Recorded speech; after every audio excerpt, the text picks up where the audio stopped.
Bahas Babi chapter 1143, Hajrudin tahu kebenarannya. Akhirnya setelah libur One Piece selama 1 minggu ya, kita kembali lagi di chapter 1143. Tapi mohon maaf banget nih guys, ini videonya hari Sabtu ya, bukan hari Jumat. Karena kemarin scan-scanannya itu rilis kalau nggak jam 11, jam 12 siang.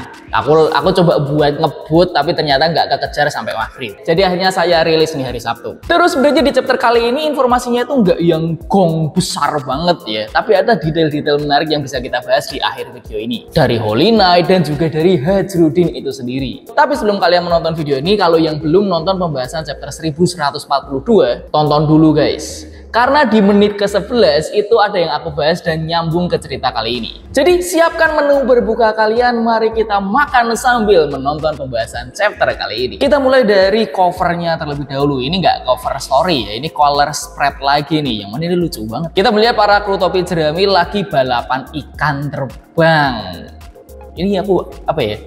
Yang mau dibahas dari ini sebenarnya nggak ada, cuma lucu-lucuan aja dan gambarnya menarik banget, colorful banget. Jadi kita skip aja, kita masuk ke dalam pembahasan cerita kali ini yang berjudul Holy Knight atau Kesatria Suci. Cerita dibuka di sekolah Walrus yang mulai dikepung para monster-monster yang muncul. Dan di sini kita melihat Saul sedang mengejar anak-anak yang tidur sambil berjalan. Saul lalu berkata, "Hei tunggu, berhenti, Ylva, Magu, Ronja. Mereka benar-benar jalan sambil tidur. Kenapa pakaian kalian menjadi putih? Kalian mau pergi kemana? Stop sampai sini dulu." Di sini aku agak bingung ya dengan terjemahannya tentang baju putih ini. Apa ini maksudnya baju anak-anak ini menjadi putih atau mungkin ini ada makna yang lain? Aku nggak ngerti. Jadi kita tunggu terjemahannya waktu di Manga Plus yang resmi aja ya. Robin di sini lalu berkata, "Hati-hati Saul, guru tadi memperingati kita untuk tidak menyentuh mereka." Chopper kaget. "Guru yang tadi penuh darah itu?" Saul lalu menjawab, "Aku tahu, tapi sepertinya tidak ada apa-apa di sekitar sini dan kita tidak bisa membiarkan mereka berjalan terus begini. Bisa bahaya nanti. Ayo kita bawa mereka saja kembali ke sekolah." Tapi tiba-tiba saat ingin menyentuh anak-anak, muncul sebuah bayangan seperti tanaman berduri yang membuat Saul kaget dan langsung terluka sampai terjatuh. Wah, sakit sekali. Robin dan Chopper panik. "Ada apa Saul? Kau seperti tertusuk sesuatu." Jadi Robin dan Chopper tidak melihat duri ini. Ini berarti durinya kan kayak tembus pandang gitu ya. Nah, kita kembali ke sekolah Walrus dulu, di mana Angie sedang melakukan panggilan ke tempat pesta nih para raksasa. "Aku menghubungi dari sekolah Walrus. Semua murid kami tiba-tiba tertidur dengan sangat lelap dan 9 diantaranya sedang berjalan menjauhi sekolah, tapi dalam kondisi tidak sadar. Kami masih belum mengetahui apa penyebabnya. Tidak hanya itu saja, ada monster misterius yang muncul dari hutan." Para raksasa yang ada di tempat pesta pada bingung karena ada yang sadar, ada juga yang lagi mabuk. Di sekolahnya anak-anak, "Anakku ada di sana. Ada monster. Bagaimana dengan mereka? Apakah mereka baik-baik saja?" Angie lalu melanjutkan lagi. Anak-anak yang kabur sedang menuju ke cabang 8. Dan di sini kita melihat Denden Musi yang ukurannya benar-benar gede banget, seukuran manusia biasa ya, yang ternyata hanya bisa digunakan di Elbaf. Nami lalu berkata, "Kenapa tiba-tiba ada api? Bagaimana keadaan mereka?" "Jinbe, apa yang sebenarnya terjadi di sana?" Lalu kita melihat dari arah cabang ke-8 ada kobaran api yang besar. Lalu ada yang berkata nih, "Apinya berasal dari cabang 8. Bagaimana keadaan di sana sekarang?" Sesepuh Jarul dan beberapa raksasa itu ternyata masih mabuk. Ini gawat. Cucit buyutku yang bernama Ylva ada di sana." Nami ngamuk, "Kalian sudah terlalu mabuk." Brook yang juga lagi mabuk malah ngomong, "Ayo cepat, kalian harus sadar." Dan tiba-tiba mereka langsung pergi dengan kapal awan yang ternyata ini adalah pasukan pemadam para raksasa. "Pasukan pemadam sudah pergi, kami percayakan pada kalian." Tapi belum sampai ke tempat kebakaran, tiba-tiba salah satu monster gambar yang ada muncul dari bawah hutan. Hal ini membuat para pemadam kaget karena monster ini langsung menampar kapal terbang itu sampai hancur. Raksasa yang di tempat pesta melihat ini bener-bener kaget. Apa? Terus kita melihat keadaan para kesatria suci nih, para Holy Knight yang ternyata lagi pada makan. Buset, fine dining beneran nih ya. Somewhere di sini berkata, "Kihahaha, kau lihat itu tadi, wajah para raksasa yang terkena duri-duri itu sangat menyedihkan." Oh ya, aku ingat ada yang pernah bilang, cinta adalah mawar dan duri. Begitu kan? Kunko dengan ketus langsung menjawab, "Entahlah, aku tidak tahu," sambil lanjut makan. Somewhere di sini kesel. "Kau ini sama sekali gak asik Kunko." Itu artinya semakin besar cinta yang kau punya, semakin dalam duri itu akan menusukmu. Begitu. Akan lebih baik lagi jika orang tua dari anak-anak itu muncul kan. Aku suka permainan kali ini. Jika mereka berusaha memeluk anak-anak mereka, duri-duriku akan mencabik mereka semua. Anak-anak bahkan tidak akan menyadari hal itu. Mereka akan menangis dengan sangat keras saat tersadar orang tua mereka mati di depan mereka. Bahkan pembunuhan seperti ini bisa membuat terharu loh. Buset, psikopat ini orangnya. Dan di sini kita melihat tangan Sommer yang dililit tanaman berduri. Di sini akhirnya dia diperkenalkan sebagai Sen Sommer, si pria berduri, pengguna buah iblis Iba Nomi atau buah duri-duri. Anjir, gak ketebak sama sekali loh kalau kemampuannya ternyata kayak gini. Padahal banyak yang berteori bahwa kemampuan Sommer itu bisa mengeluarkan ketakutan anak-anak dan dimanifestasikan menjadi wujud nyata. Digocek sama Oda Sensei, buset dah. Sommer lalu berkata lagi, ini akan menjadi kematian karena cinta. Kau pasti menantikan hal seperti ini kan? Gunko yang tadinya diem saja langsung membalik kursinya Sommer dengan anak panahnya. Sommer kesel, oh ayolah, kok ini membosankan banget sih. Killingham yang gak peduli lalu bertanya, Gunko, rute mana yang kau gunakan? Gunko menjawab, aku menggunakan jalur yang tengah. Di situ ada cabang yang tebal yang bisa membuat mereka menempuh jalan menuju ke awan laut yang aku lihat ada di desa. Ini jadi rutenya dari sekolah Walrus lurus terus ke desa yang di barat, tapi ini resikonya bisa dilihat sama orang-orang yang ada di pesta. Beresiko banget gak sih? Sommer lalu berkata, berada di tengah adalah hal yang cukup rentan. Itu adalah kenyataan pahit yang harus dihadapi. Terutama ketika kau tidak berdaya untuk bergerak. Jujur aku gak ngerti ini Killingham dari tadi ngomong apaan ya. Sok-sok puitis gitu orangnya. Tiba-tiba Killingham menyela. Sommer, aku butuh garam. Sommer bingung. Hah? Garam? Otomatis Sommer kan membayangkan sepiring garam di kepalanya. Tiba-tiba Sommer seperti terkena gelombang di wajahnya dan langsung membuatnya tertidur. Lalu muncul sebuah awan entah dari mana di samping kepalanya dan Killingham berkata, garam batu asbak selalu menjadi penyedap makanan yang enak. Dan di sini Killingham akhirnya diperkenalkan sebagai Sen Killingham, pengguna mythical zone Ryu Nomi model Kirin, manusia pewujud mimpi. Jadi fix nih, seperti yang aku bahas di video sebelumnya. Cuman aku mengira buahnya itu adalah Uma Nomi, ya buah berbentuk kuda gitulah. Tapi di sini ternyata Ryu, dragon, naga. Tapi Kirin, teori para nakama bener nih. Dan jika kalian menonton videoku sebelumnya di menit ke-11, aku disitu menjelaskan bahwa kekuatan hewan Kirin itu tidak ada hubungannya dengan mimpi. Jadi kemampuan mimpi yang ada di sini itu adalah original ciptaan dari Oda Sensei. Yuk kita lanjut lagi. Dari awan yang mengepul ini, Killingham mengambil sepiring garam seperti yang dibayangkan oleh Sommer. Killingham lalu berkata, kau bisa bangun sekarang. Gokil, ini kekuatannya praktis banget gak sih? Sommer yang bangun langsung bertanya, itu adalah kemampuan yang kau gunakan untuk menarik iblis mimpi dari kepala anak-anak itu kan? Stop sampai di situ dulu. Di sini ada terjemahan yang unik nih. Terjemahan bahasa Inggrisnya itu di sini Dream Demon, iblis mimpi. Tapi ternyata di versi bahasa Jepangnya itu ditulis dengan MMA, tapi dibaca dengan Muma. Dan di chapter ini belum dijelaskan maksudnya Muma itu apa. Jadi kita lanjut aja lah. Killingham menjawab, itu benar. Aku bisa menggunakannya berkali-kali dengan serentak. Garam ini enak banget. Sommer lalu menjawab, aku setuju. Sommer lalu melanjutkan lagi nih, kapal yang berlabuh di desa itu kan untuk raksasa, tapi kita juga harus membuat pelanginya sendiri kan? Budaya yang aneh. Gunko yang baru saja menambahkan garam ini berkata, wow ternyata enak juga ya. Ini Gunko ternyata bisa berekspresi seperti ini ya, gak ketus-ketus banget gitu. Killingham di sini lalu menjawab, jadi kalau kita sudah berhasil melakukan misi ini, kita langsung kembali ke tanah suci Marijoa. Sommer langsung protes, apa? Tunggu dulu dong, cuma segitu saja, permainan ini terlalu mudah. Gunko menyela lagi, aku kekenyangan. Hei, apakah makanan ini 0 kalori? Buset, masih ngitung diet ya ternyata ya, udah kurus padahal. Killingham menjawab, bagaimana ya? Ini kan makanan dari mimpi. Jadi ya tentu saja bebas kalori. Gunko lalu menegur Sommer, jangan sampai lengah Sommer. Kita mendapatkan masalah. Aku melihat ada kapal bajak laut yang juga berlabuh di desa. Sekarang Yonko, Luffy, si topi jerami ada di Elbaf. Mereka berdua kaget. Terus Sommer ngomong tapi kayak acuh gitu. Hah? Hei, bukankah anak-anak itu berjalan ke arah kebakaran langsung? Tapi Gunko menjawab dengan santai, apinya menyebar lebih cepat dari dugaanku. Tapi tidak masalah, jika mereka mati, kita juga bisa menggantikan mereka dengan yang lainnya. Kejam banget sumpah nih Holy Knights, yakin. Kita lalu dibawa ke level 1, Meikai yang sudah chaos banget. Hajrudin di sini berkata, hentikan Loki. Tapi Loki menjawab, coba saja jika kau bisa Hajrudin. Tidak mungkin kau bisa menghentikanku. Tak seorang pun dari kalian yang bisa mengangkat Raknir. Di sini berkata, kita tidak bisa membiarkan orang-orang yang ada di level 2 yokai menjadi korban karenamu. Tapi Loki di sini tetap ngotot.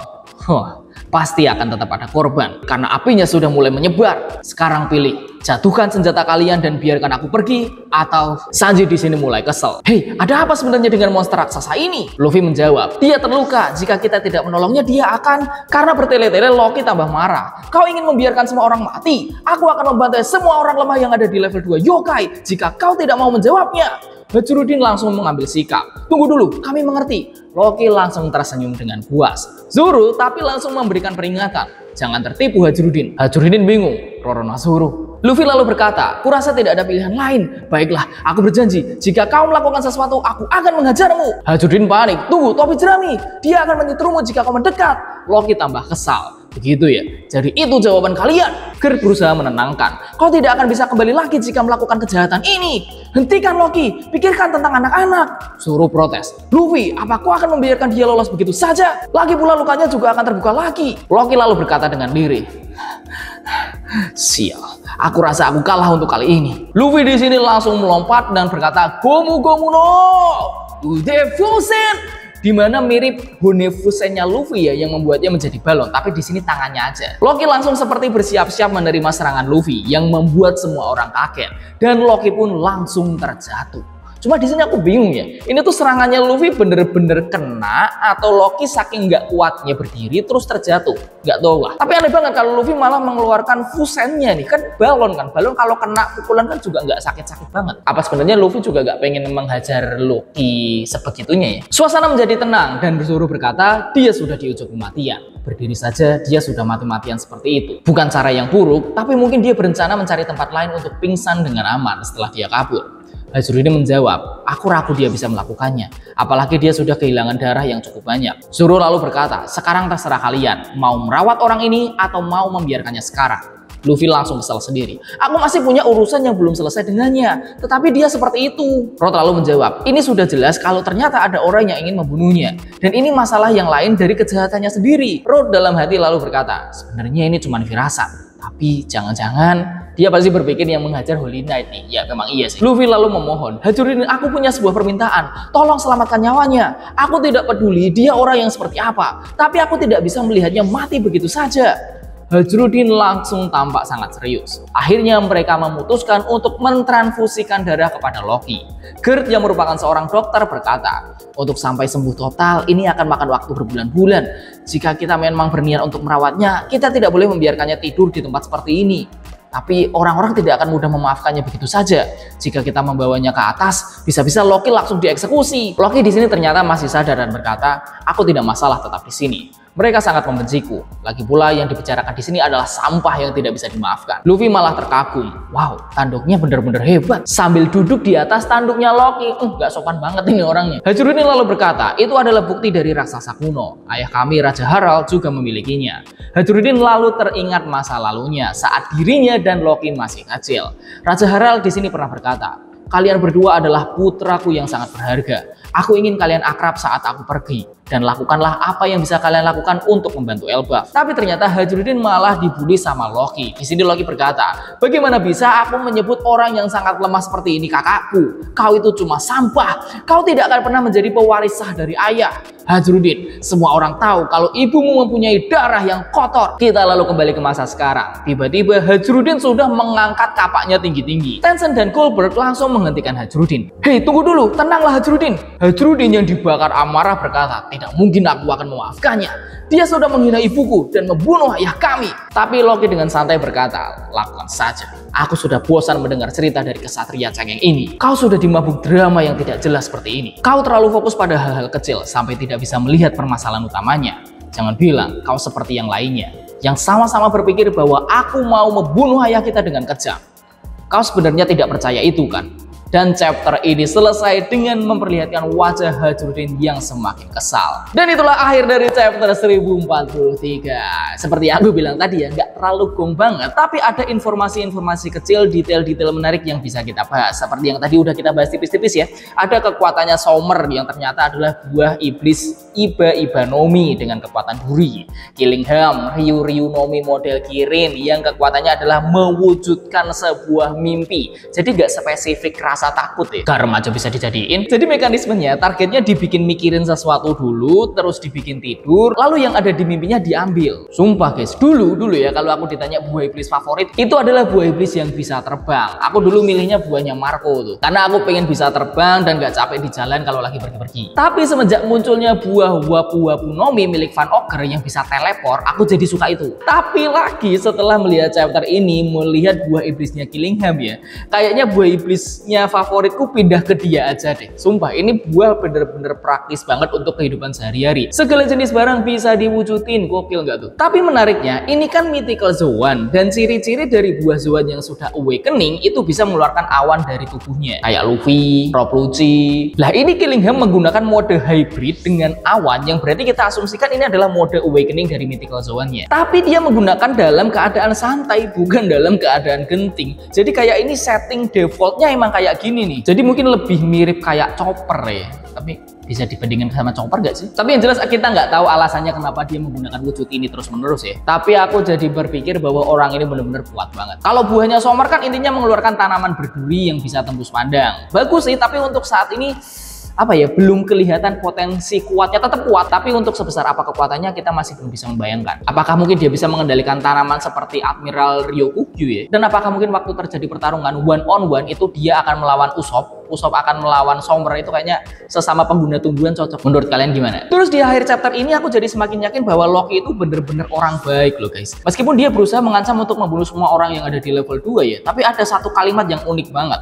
Dia bilang, apakah kamu akan membiarkan semua orang mati? Aku akan membantai semua orang lemah yang ada di level 2 yokai. Ini terlihat seperti dua kalimat yang terpisah nggak sih? Aslinya dia tidak ingin membiarkan semua orang mati dan ingin menyelamatkannya dari serangan Holy Knight. Tapi karena dia sudah mendapat brandingan jelek ya, jadi kayak dia gengsi gitu, dan ya udahlah main dengan karakter jahatnya aja. Ditambah dia bilang Hajrudin adalah orang yang tidak percaya bahwa Loki adalah orang yang membunuh Raja Harald, ayah mereka. Yang membuatku jadi yakin nanti kita akan mendapatkan sebuah flashback yang menunjukkan sebenarnya Hajrudin dan Loki itu pernah ada di suatu titik mereka akrab gitu. Yang mana membuat Hajrudin yakin bahwa Loki tidak akan melakukan kejahatan itu. Ya meskipun Loki memang tukang bully ya, mungkin beberapa kejahatan ada, tapi kalau sampai level membunuh orang tuanya sendiri kayaknya enggak. Mungkin kalau aku bikin skenario sendiri ya, Loki sama Hajrudin tuh pernah duduk-duduk bareng, ngobrol. Di sini Loki berkata kalau dia mengagumi ayahnya dan ingin menjadi raja seperti ayahnya untuk melindungi Elbaf, ya semacam itulah. Yang membuat Hajrudin juga kagum dengan Loki, kagum dengan ayahnya sendiri, dan mereka menjadi rival untuk menjadi raja Elbaf terbaik. Ya itu aku ngarang aja sih. Nah itu adalah pembahasan chapter 1143 dariku guys. Seperti biasa, komentar tanggapan teori silahkan drop di bawah, dan selamat menunaikan ibadah puasa kalian. Jangan kebanyakan mokel guys. Tidak ada keterangan besok libur, berarti seharusnya minggu depan akan ada pembahasan baru. Semoga aja bisa lah ya, mendekati lebaran tuh repot banget kegiatannya biasanya. Saya Vincent Nugraha undur diri, ciao.